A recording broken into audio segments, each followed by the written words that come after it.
This is the texture part of the tutorial. The first thing is, these are all the different views: solid, texture, rendered, and wireframe. To get to them, you just click on this and select it.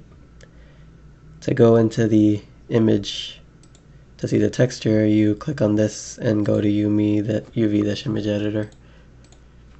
You can see all the images imported into Blender here, including the background image.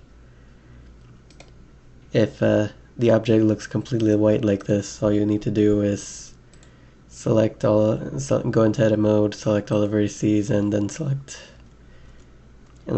the right texture, and it should put everything into place. It doesn't unwrap it automatically. It just fixes it up for the textured view. This model was already unwrapped.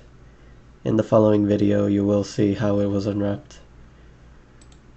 Now, to make it possible to see it in the rendered view, first you need to create a new material here, and make sure it's shadeless, since right now there are no lights in this file, and the shading that we use in the Sugar and Spike game will not have shadows created by the lighting engine.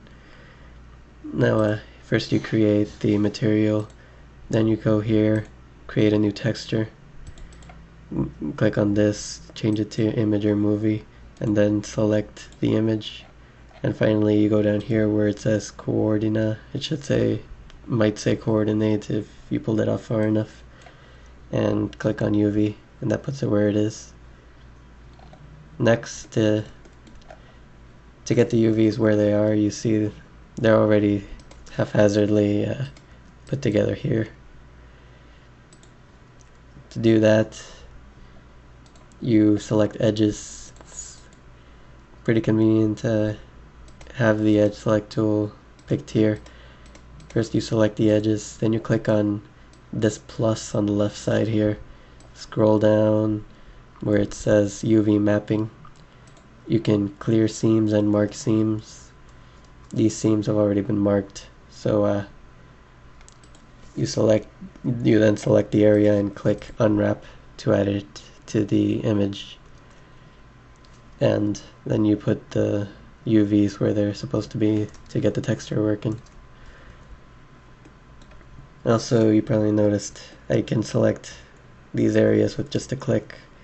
If you press L, you can actually select vertices linked together. It selects entire sections like this. And if you're in face edit mode, it even takes the seams into account when it selects linked vertices, which is very convenient when you're unwrapping.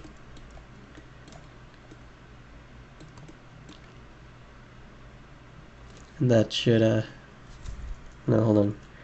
Another thing that's very good to know is one more thing. If you hold Alt, you can select vertices that are sort of flow like this, and you can do the same here in the UV editor.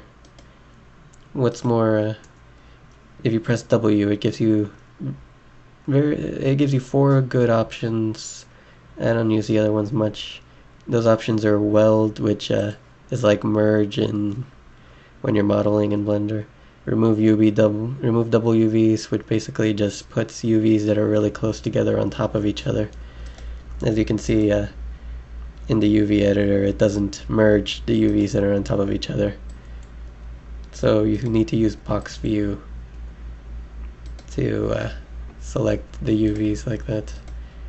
Also, in box view, left click to choose, middle click to deselect, and that right click just cancels it. Also, last thing about pressing W is the line X and the line Y, which is very good for making the whole thing more grid-like. Straighten X and straighten Y, I'm not sure what those do. I have not used them much. As you can see, it makes it perfect, makes the vertices, makes the UV perfectly horizontal or vertical, whichever you need. And that should be pretty much all the basic stuff. You can unwrap and add textures to a model just knowing that much.